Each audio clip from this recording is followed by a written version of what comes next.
بسم اللہ الرحمن الرحیم۔ ناظرین السلام علیکم، آپ دیکھ رہے ہیں صابر شاکر کو یوٹیوب چینل پہ۔ آج ایک اور آپ سے خبر شیئر کرتے ہیں۔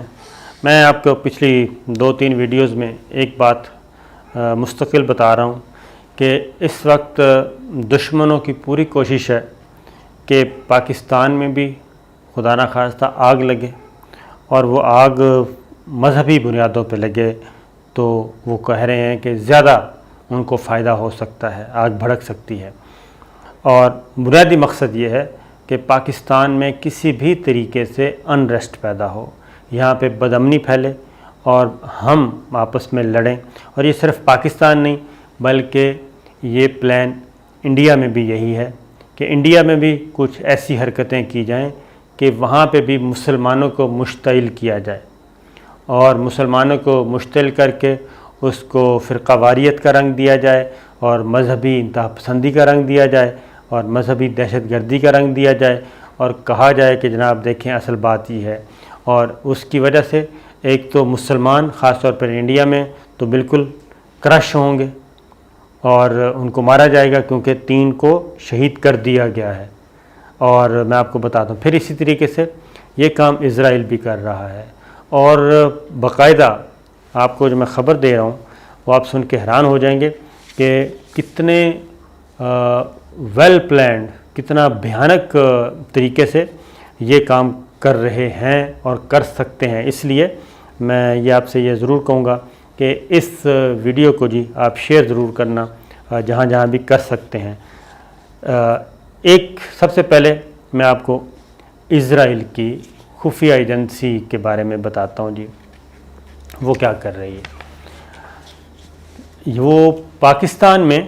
یہ جو سوشل میڈیا ہے نا جی، social media, social web sites,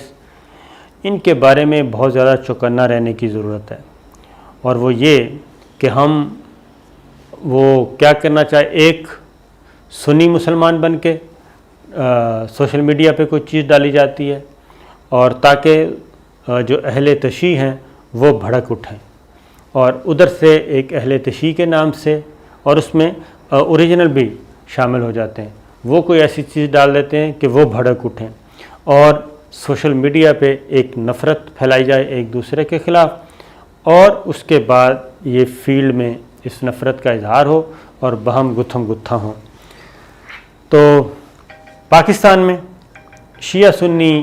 کا جھگڑا جی بالکل نہیں تھا، لیکن یہ بدقسمتی سے یہ ہمیں باہر سے ملا ہے، اور نہ یہ ورثے میں ملا ہے شیعہ سنی فساد کا جھگڑا، اور نہ ہی یہ پاکستان کے لوگوں کا مزاج تھا کہ اس میں پاکستانی قوم بڑی کیا کہنا چاہیے، بہت بھائی چارے والی۔ اب ایک خبر ہے جناب، اسرائیل کی خفیہ ایجنسی کی خبر ہے، ایک فرقہ وارانہ مواد پھیلایا جا رہا تھا پاکستان میں، چونکہ اب محرم شروع ہو رہے ہیں، اور اس بات کو پھیلایا جا رہا تھا، اور اس کے بعد جب یہ ٹریل چل پڑی تو جب اس کا ہمارے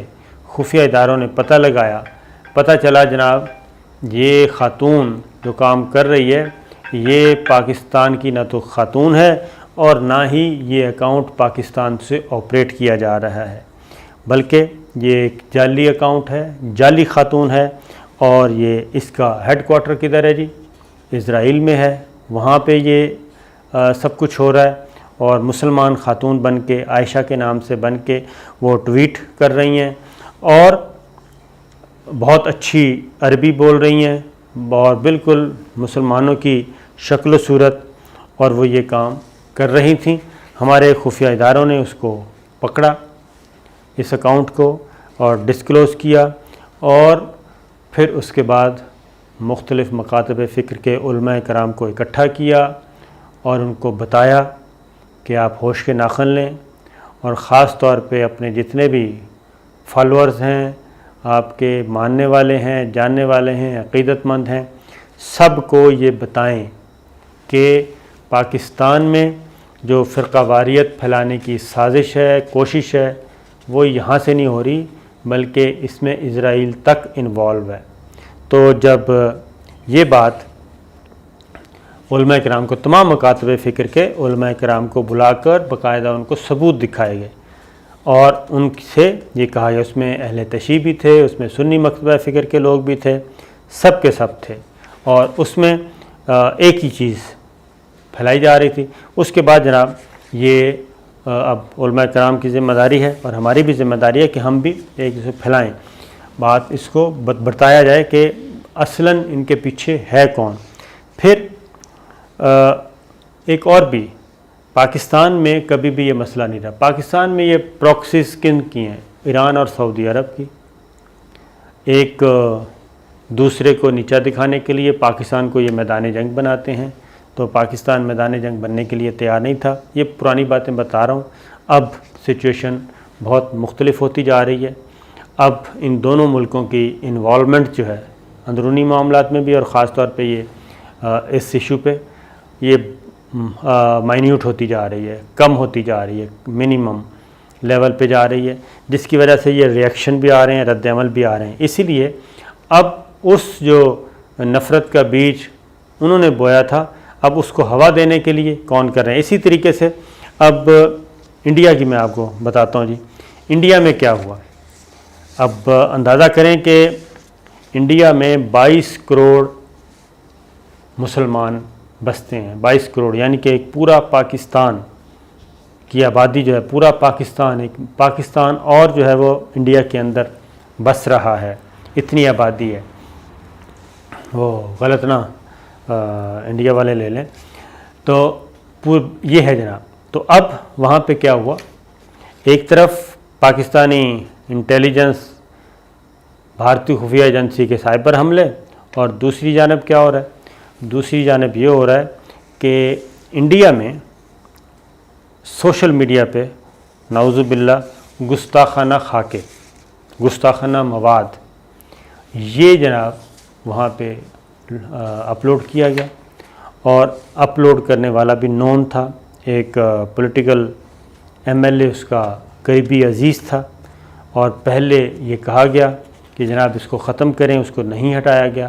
اور بنگلور میں جب یہ مظاہرے ہوئے اور اس میں بھی 3 مسلمانوں کو شہید کر دیا گیا، اور کوئی 100 سے زیادہ جو ہیں وہ زخمی ہو چکے ہیں، اور ان کو 110 گرفتار کیے گئے۔ تو بنیادی مقصد صرف یہی ہے کہ مسلمانوں کو مشتعل کیا جائے، فرقہ وارانہ فساد کا رنگ دیا جائے، اور ظاہر ہے جب مسلمان، سمپل سی بات ہے کہ مسلمان سب کچھ برداشت کر سکتے ہیں، لیکن خاتم النبیین حضرت محمد مصطفیٰ صلی اللہ علیہ وسلم کی شان میں ایک لفظ بھی برداشت نہیں کر سکتے۔ اور پنجاب اسمبلی کے بعد آج قومی اسمبلی میں بھی کل قرارداد منظور کر لی گئی، جس میں باقاعدہ طور پہ کہا گیا ہے آفیشلی کہ آج کے بعد حضرت محمد مصطفیٰ صلی اللہ علیہ وسلم کا جو نام ہے وہ لکھا بھی اور پکارا بھی اس طریقے سے جائے گا کہ حضرت محمد مصطفیٰ صلی اللہ علیہ وسلم خاتم النبیین ساتھ ضرور لگائیں گے، تو اور ان کو بتایا جائے گا۔ تو یہ چیزیں ہو رہی ہیں، اور لیکن دوسری جانب سوشل میڈیا پہ یہ مواد چڑھایا جا رہا ہے۔ تو پاکستان نے جناب فرسٹ ٹائم، پاکستان کی حکومت کو یہ کریڈٹ دینا چاہیے کہ فرسٹ ٹائم پاکستان نے اس پہ انڈیا سے براہ راست احتجاج کیا، اور ہائی کمشنر آف انڈیا جو کہ اسلام آباد میں ہیں، ان کو جناب واضح طور پہ کہا ہے کہ یہ مواد نہ صرف ہٹایا جائے بلکہ یہاں سے ان کو ذمہ داروں کے خلاف کارروائی بھی کی جائے، اور ان کو قرار واقعی سزا دی جائے، اور آئندہ بھی ایسے واقعات نہیں ہونے چاہیے، کیونکہ وزیر اعظم عمران خان جب سے آئے ہیں انہوں نے یہ بات اقوام متحدہ میں جنرل اسمبلی میں بھی یہ آواز اٹھائی، اور اس کے بعد اس میں کامیابی بھی ہوئی، اور اب یہ ضرورت محسوس کی جا رہی ہے۔ تو جناب یہ تھیں صورتحال۔ تو آپ کو بھی اس سے بچنا چاہیے کہ اس وقت پاکستان میں نہ صرف سائبر حملے ہو رہے ہیں، نہ صرف آپ کے ای میلز، فون یہ ہیک ہو سکتے ہیں، بلکہ سوشل میڈیا پہ بہت زیادہ محتاط رہیں، اور بالکل انے واہ اگر کوئی ٹویٹ دیکھیں، اگر کوئی فیس بک پہ کوئی دیکھیں کوئی انسٹاگرام پہ دیکھیں یا کسی بھی ویب سائٹ پہ دیکھیں کوئی مواد اور اس کا نام سے اندازہ نہ لگا لیں کہ جناب یہ واقعتاً یہ اہل تشیع ہیں یا یہ سنی ہیں اور یہ انہوں نے کیا ہے، اور حضرت عائشہ کا نام سنیں تو کہیں کہ جناب یہ سنی لوگ ہیں، اگر کوئی عباس یا حیدر کا نام کے نام سے کر رہا ہے تو آپ یہ نہ سمجھیں کہ اہل تشیع ہیں، بلکہ یہ محرم الحرام شروع ہونے والا ہے اور اس سارے معاملے سے پہلے یہ فساد کیا جا رہا ہے، اور پاکستان میں الحمدللہ اس وقت حالات ایسے ہیں کہ صورتحال مکمل طور پہ نارمل ہے، اچھی ہے، ہم آگے بڑھ رہے ہیں، اور آگے کیسے بڑھ رہے ہیں یہ انشاءاللہ آپ کو اگلی ایک آدھ ویڈیو میں بتاؤں گا کہ ہم آگے کیسے بڑھ رہے ہیں۔ یہ سب کچھ ایسی بات نہیں ہے، لیکن صرف یہ ہے کہ لوگوں کو مایوس کرنا ہے کہ کہیں لوگ حوصلہ نہ پکڑ لیں، اور جب نفسیاتی طور پہ تو یہ چیز ہے۔ تو انشاءاللہ اگلی ویڈیو میں پھر حاضر ہوں گے، اجازت دیجیے، اللہ حافظ۔